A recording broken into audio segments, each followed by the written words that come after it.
No, thank you very much for speaking to us. It's really, I think a lot of people don't really realise the depth and the history behind it all, and just view it as something quite surface level, something quite, oh yeah, it's just another one of those schools that has Christian values, but doesn't necessarily, implement it or have a lot of, background, and they just view it as something quite face level. But it's quite, it's really quite touching when you actually hear the whole background to everything and how God has really worked in the place and it's growing exponentially. It's really quite a great and wonderful story. So what is the history? Why is it so touching for Rebecca? How has God worked and built this from 16 students to 450 plus students today? Let's go back to the beginning, the genesis of our school. It's 1974. Christchurch is hosting the Commonwealth Games. Waitangi Day is celebrated for the first time as a public holiday. And the Rangiora New Life Fellowship is created and led by Graham McMahon. The church is meeting in Rangiora War Memorial Hall. As time moves on, the government of the day begin to remove God from the curriculum. This in turn leads to the leadership group of the church discussing the idea of starting a school. Jump forward to 1977, and the government has continued on this path of removing Christ from the curriculum. So the New Life Fellowship set up a trust to own land, property, with the intent of building a school. Buying this land was a massive task for the leaders. For the 10 acres where the school now sits, they needed $55,000, about $900,000 today. Spence, being our pastor, had a few more years on him, and he was a very methodical and logical, and our church was growing.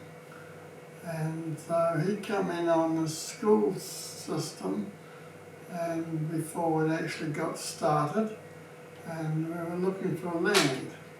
So we looked at property for nearly a year, I think, all places all over the local district. And so when Spence came and we looked around, he had quite a strong faith. And so we found there's a 10-acre block of land at Southbrook.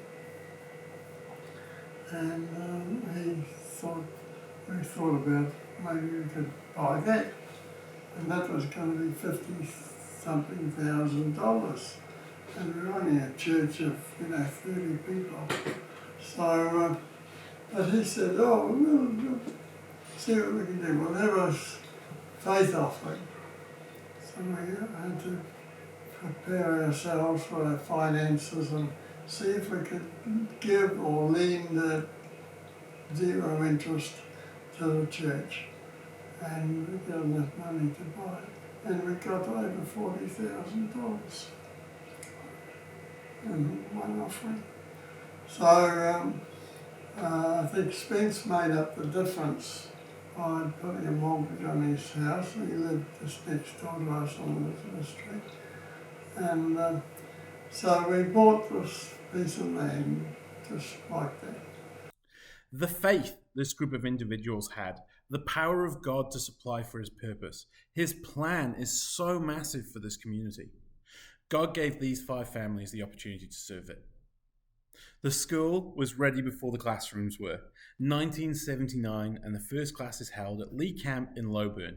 16 total students from their families. This was hard during the winter, as they only had one pot-belly stove for the large hall where classes were held. Trevor Bartle, the headmaster, and his helpers were there to support the students as required. Through the American ACE system, each student sat at a semi-private kiosk, usually facing the wall, and worked at their own speed and on their chosen subjects, but always under supervision.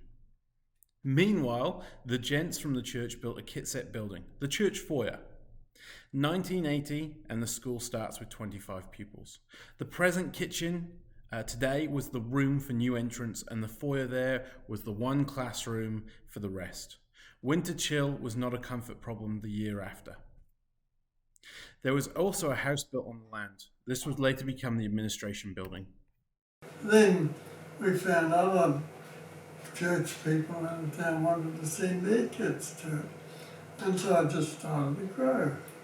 And we had more and more coming in. So we had more teachers, and we had teachers outside of the church.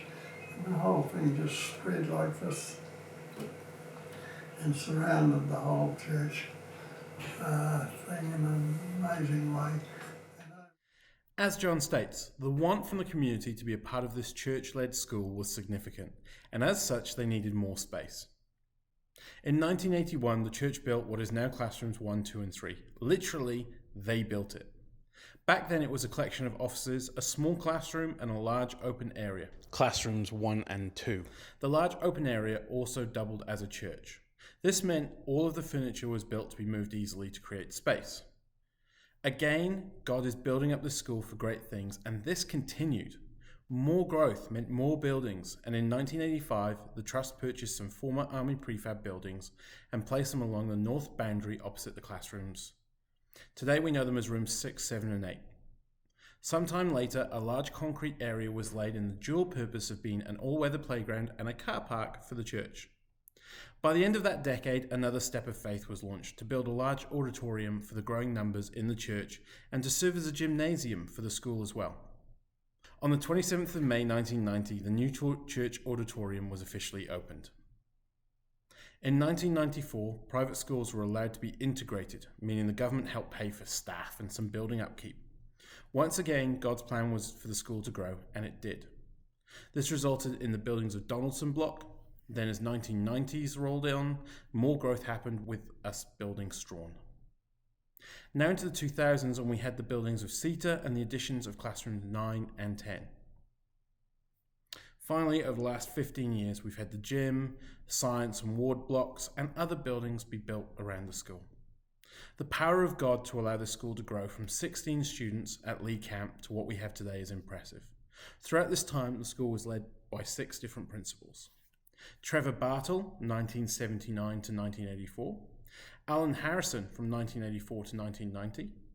Brian CETA, 1990 to 2000. Greg Tucker, 2000 to 2003. And Greg Weaver, 2003 to 2011. Brian CETA again came back 2011 to 2015. And then we have Stephen Waters from 2015 to present day. So this is the history of Rangiora New Life School, from 1980 to present day 2022. We've been allowed to prosper thanks to God. We have grown, we've engaged with this community, and hopefully, like Rebecca, you found it touching. I'll let John finish off the video. So thankful to the Lord for the quality of our teachers and the staff and the people that watch over these, because this is the key to the whole thing. We need people with a vital faith and absolute assurance of their salvation and faith that Jesus is real and he's part of everyday life. And we want the kids to know that going to school is all part of Christianity, and that God is there and the Lord is there, the Spirit of God is in our midst, and they're learning it right at the grassroots where every person should get learning about Jesus.